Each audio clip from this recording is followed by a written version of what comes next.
90s, and then everyone was like, oh, last thing I want to do is a startup. You decided to do a startup. What part of your brain was missing at the time? Or So for me, I remember it was, so I started at the D2L my third year of university.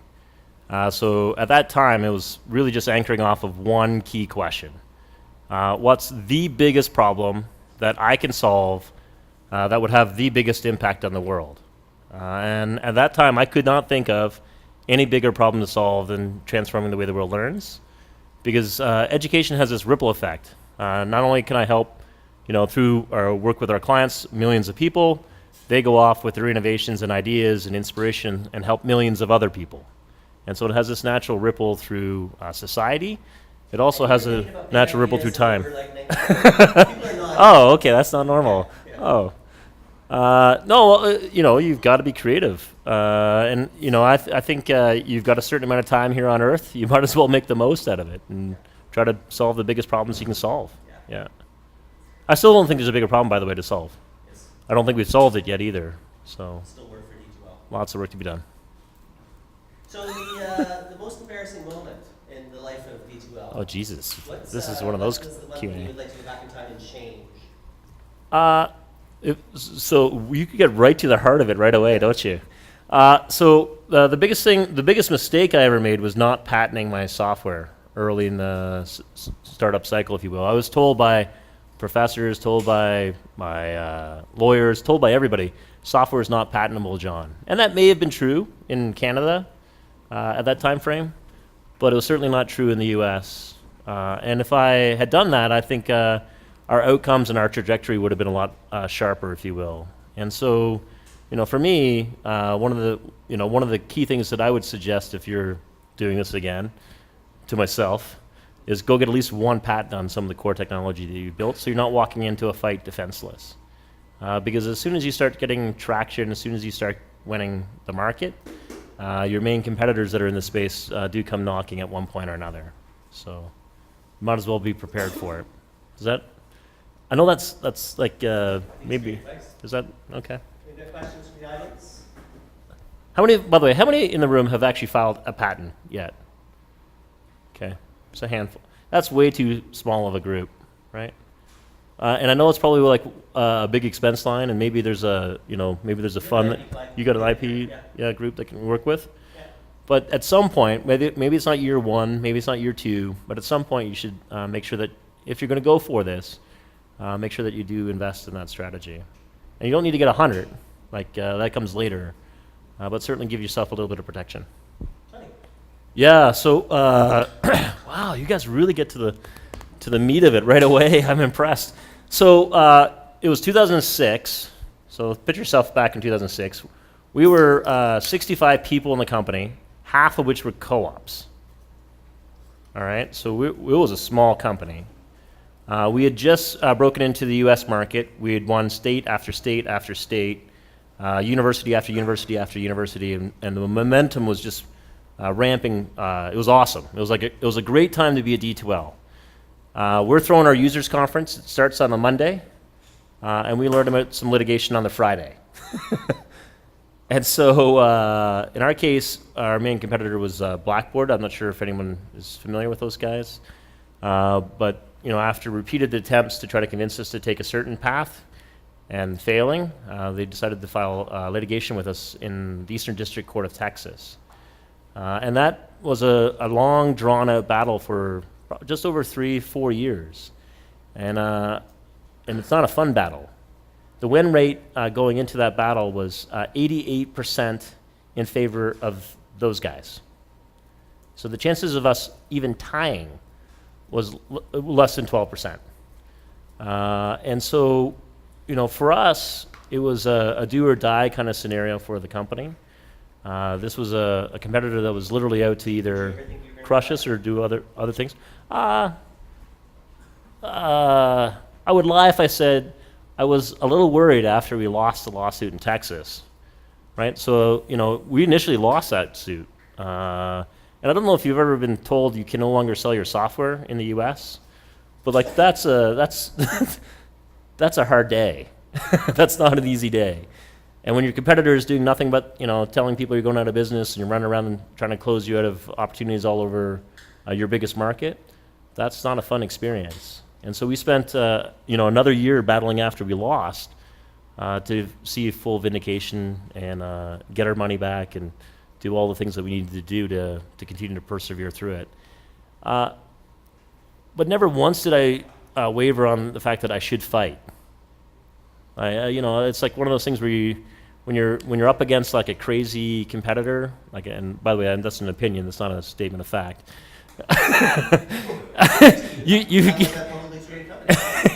you gotta dig in and you gotta rely on your core values and what you believe in, and you gotta persevere through it. And so for me, the only way we survived that was kind of doing the exact opposite of what everyone was telling you to do, which is you kind of sweep it under the rug and you hide it. Think about it. Like back before Facebook, we were blogging about the whole litigation and telling people what was going right, what was going wrong. And the whole key was people run away from things that they can fear, that they're uncertain about, or there's some doubt about. FUD was sort of like a code word that we learned very quickly. And so the quicker that you could shine a light on the whole situation, the easier it was to retain staff, the easier it was to retain customers, and in fact continued to grow even under the pain of litigation. So, yeah, thanks. So I have a simple rule. If someone can do my job better than I can, I'm gladly willing to give that part of my job up. Like, great, go off and do it. So I got no trouble delegating. So that was, if you're trying to pivot out of like being a founder to being like a CEO, that's number one priority. And I still have trouble trusting everyone all the time to do absolutely everything that I want in the right way. So that's probably one of my things that I continue to work on. So I get away from like micromanaging pieces. But I think over the course of the last 18 years, I've gotten a lot better at that.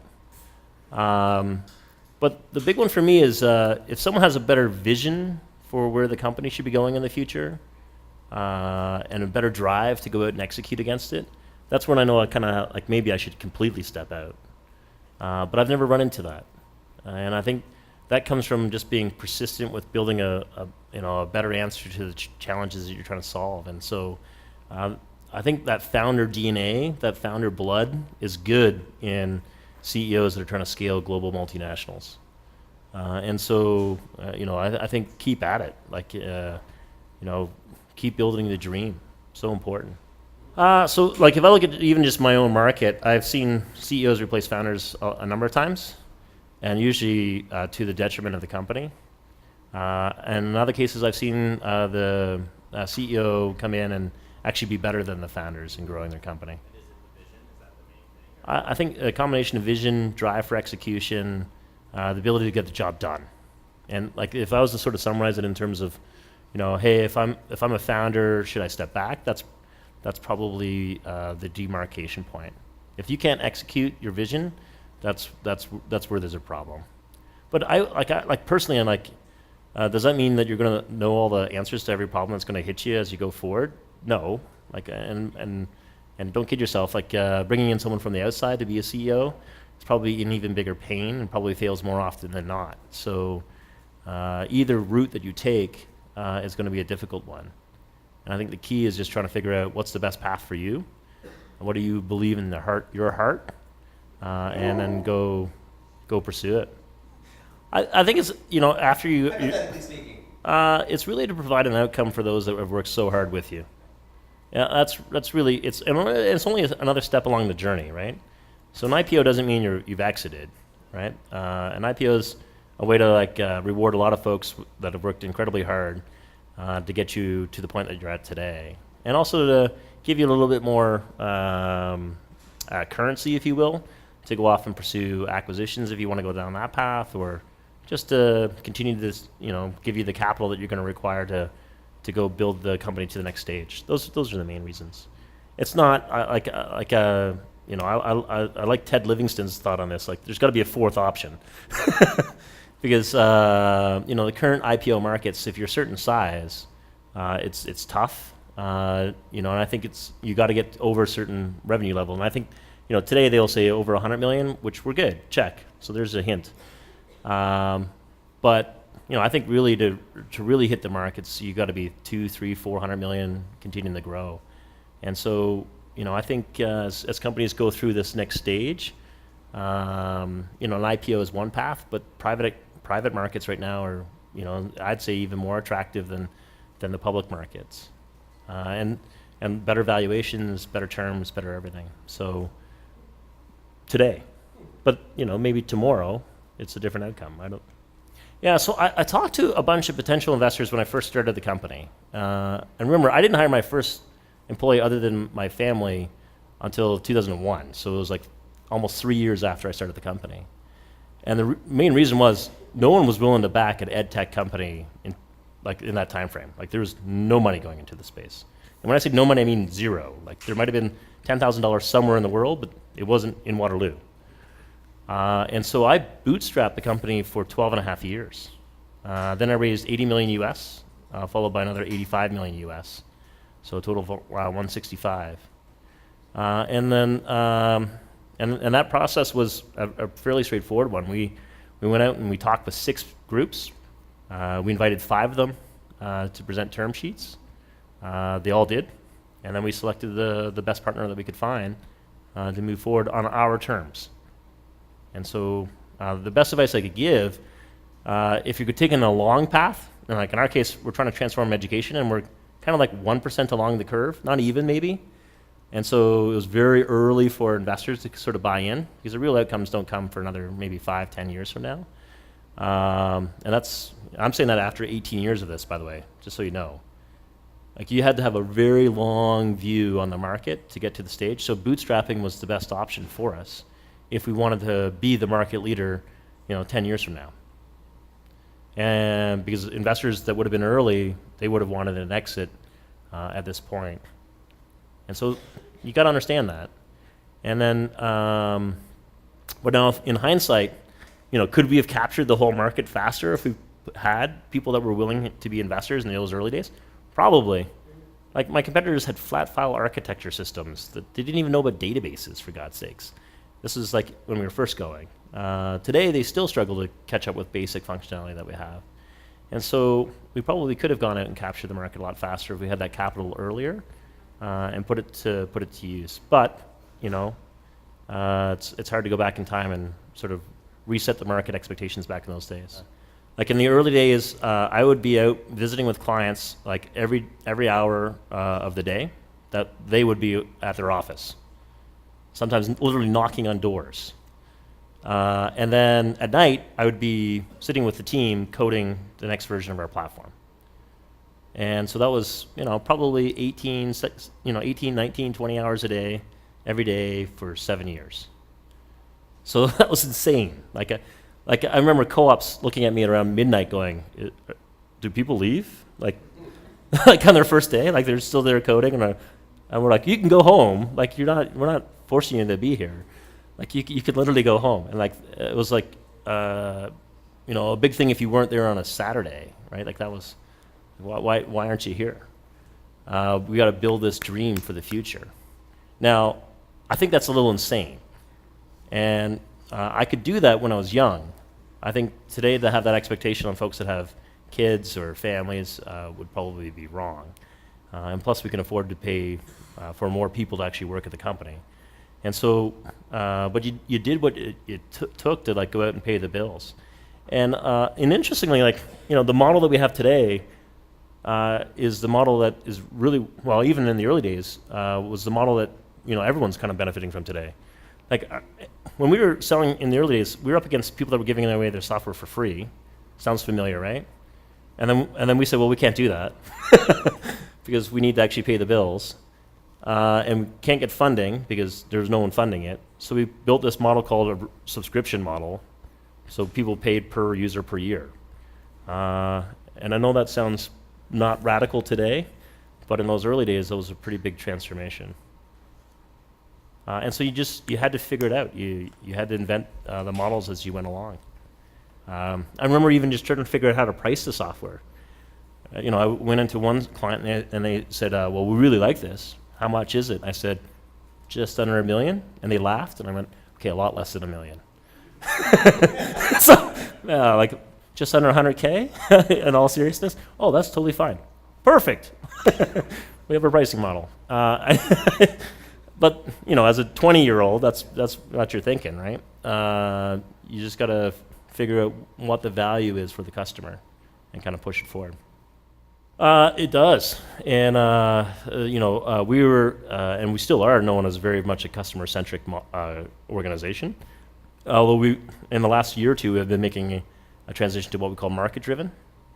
So we're trying to focus like 80-90% of our roadmap on the things that we think are going to add the most value to our customers holistically, versus 60 or 70% focused on features that are being asked from our customer base, which is what we would have done to get to that point.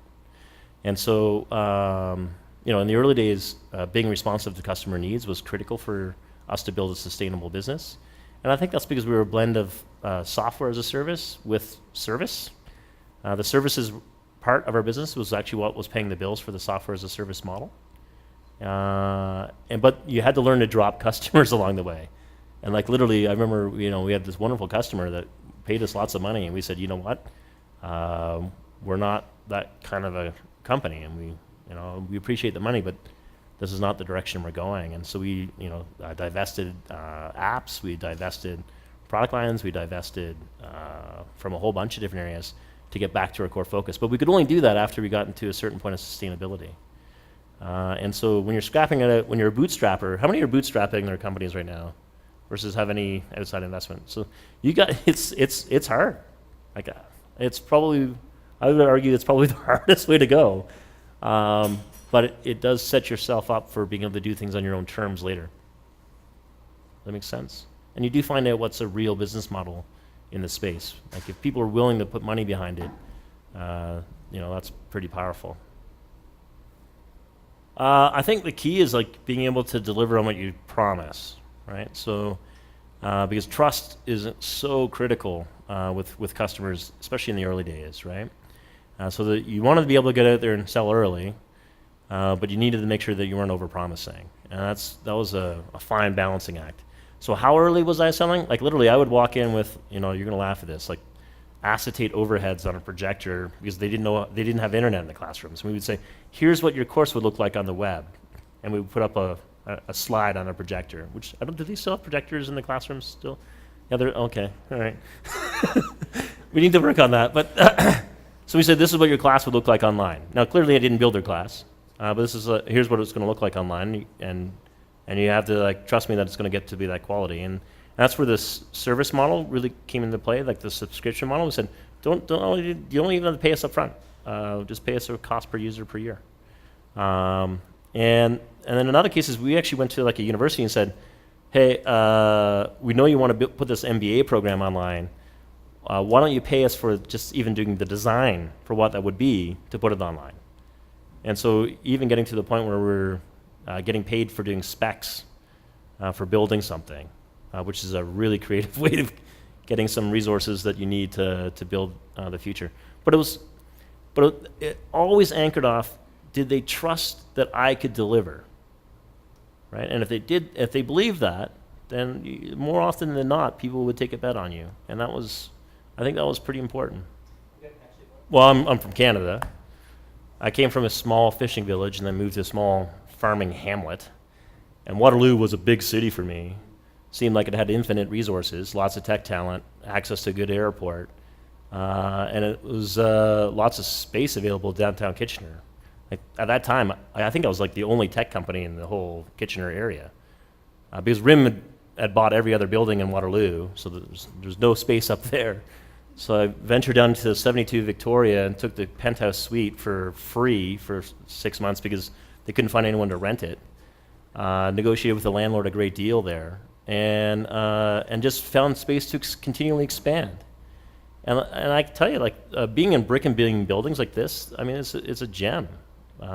You've got kind of a foot in the history while you're trying to build the future, and being able to grow as a company and being able to take space, knock out wall after wall after wall after wall, that's pretty valuable. We didn't have to move our HQ every other year, because as you go from 2 people to 10 people to 60 people to 200 people to now 600 people here in this building alone, space becomes, important. But trust me, like being here, like in 2000 was not a cool spot to be. it was not like I think our staff even feared for their safety as they would go to the parking lot, and so you had to, so we arranged with the police to show up, when they would be walking to their cars, like that's literally what you had to do to be an entrepreneur downtown here in those early days. But what was amazing about this environment though is you had groups like Communitech, you had others that saw a vision for what this place could be, and you just kept building on it, and you kept trying to attract other people in, and you tried to build a cluster, which we've done. It's almost like magic. It just feels like it just happened overnight, but it's taken us a little while. Yeah, so again, this is a bootstrapping strategy, right? So like if I was able to go out and get investment, I would have done things a little faster. And so in my case, I said, well, I got to go out and get enough revenue to pay for my people. And so in that case, I was able to hire by 2001, I hired my first full-timer. Think about that for a second. And it was on a 6-month trial basis because I wasn't sure if I would have enough cash to pay for Brian at that time later on. And so I always took small bets. And so if you look at my financial statements from the first probably 7 years, I don't think there was a month where I had more than 10 grand in the bank account. It was just I just spent whatever came in the door on people the whole way along. I couldn't have rode that line. There might have been maybe there was 3 or 4 months, but it was you rode a very, very fine line. But there, just being able to have some skills to forecast, being able to have an understanding of what the revenue streams are going to be, allowed me to say, I'm going to optimize it so that I'm not going to go out and get too much revenue, but just enough to pay for the stuff that I really want to be able to go off and do. And then just kept focusing in on the clients that really wanted that. So instead of having a whole bunch of consulting stuff that really meant nothing, getting a whole bunch of consulting stuff that actually reinforced building the stuff that we wanted to actually build in the first place. So as a concept that we call stacking. So is this a customization that we should probably have in our core, which every other customer wants, and then we're able to get a grant to go get it, and so we were able to get $10 to support $1 development that we could then scale those other $9 into other development activities. I hope that makes sense. Yeah, so that's what we did. Yeah, but it's that is a hard way to go from where you are as a startup to where we are today. There's easier paths to take than that. I had no other option. Other than my friends and family, which were more than happy to put money in, there was nobody that wanted to put money into my idea. Nobody. Do you have a local VC? Nobody. And but I was 22. Who's this guy? He wants to change the way the world learns. I'm just learning about the internet.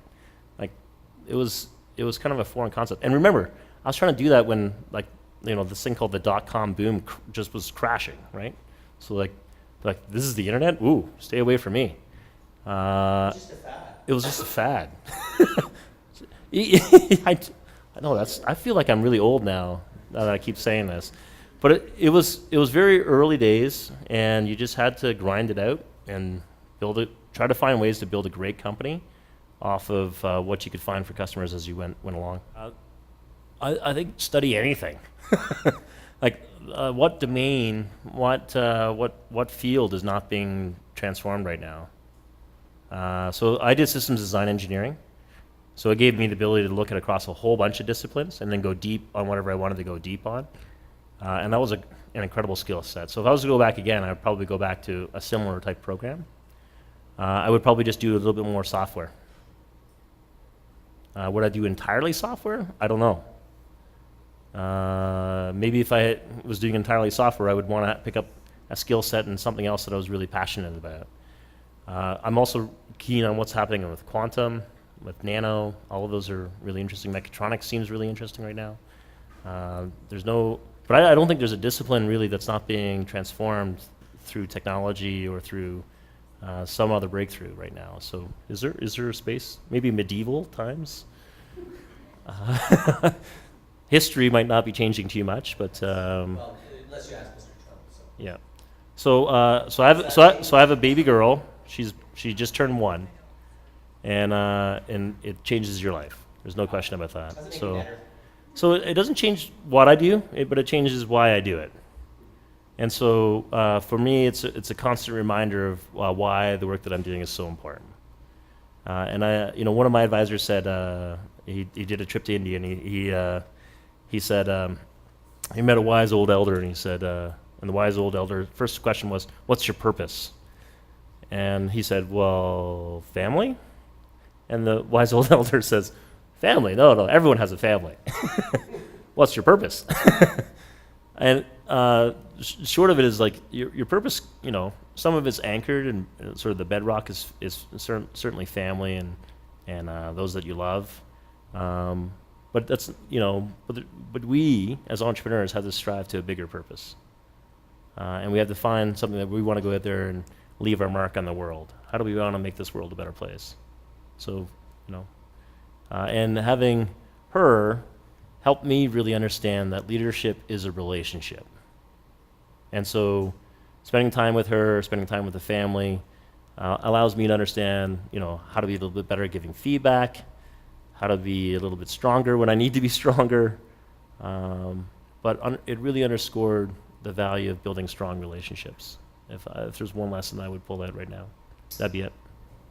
I don't think they're diametrically opposed. I think there's no reason why you can't have a family. I think it makes you a lot stronger as an entrepreneur. And if I look at like our own company, we've had lots of people, some of our best people go off and build. Well, a lot of our best people have gone off and built families. I think it's made them stronger as leaders, as stronger in their roles that they're in. But you also have to recognize it does have a business impact, and you just got to plan for it accordingly. There's no like I would highly encourage it. I would not discourage it in tech. That's for sure. As you go from this handful of folks, building a culture becomes really, really important. In the early days, it's really easy because you're all sitting around the same table. You're all staying well gelled together. But as you scale, not just in one location, we have like 11 countries now around the world that we have people in, and so building a purposeful culture becomes a critical element. So. I look for what I call connective tissue, like the stuff that connects everything together. And so, whether it's technology that connects all of our people, or purposeful events like we do town halls or monthly meetings or whatever it might be, that's sort of connective tissue. But the other one is art. I know it sounds corny, but Communitech gets this. But having having an artist in residence doesn't just help beautify the walls. Like our artist in residence talks to the people that are in that particular space and figures out how art should be impacting their work area, and just the conversations that occur unlock potential in people too. So don't underestimate how building that culture really helps you build a greater company. And then some of it's by accident. When we bought a glass table and people started to write on the glass table. This is a long time ago. And then we're like, whoa, that works. That's way better than getting up to a whiteboard and writing. So why not put glass everywhere? And so, just ways to spark ideas, to draw on the collaboration, creativity became a core part of it. And then hire people that are awesome leaders. And then spend time building great leaders. Like we had Linda Hasselfratz here yesterday to talk to our leaders. She spent 2 hours with our people just to answer questions like you're doing right now.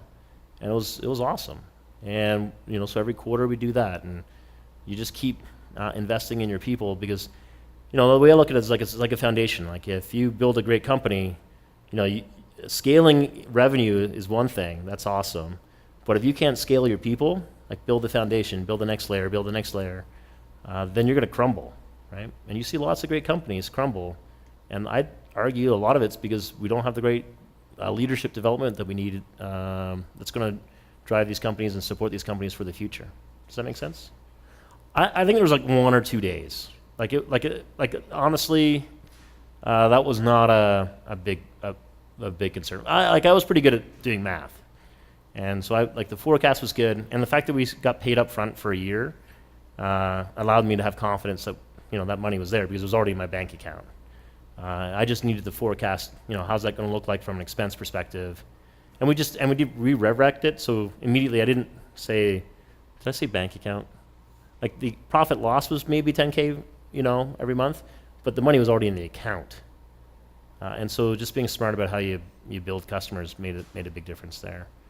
And so, there were times where those 2 days were tough, like where, I took my life savings and jammed it into the company and then asked my parents to give me more money. And I didn't even know this. They mortgaged their house and gave me the money I needed. So there were definitely times like that. But luckily, those were like 2 or 3 days, not 200 or 300. That would have been very stressful. It would have been.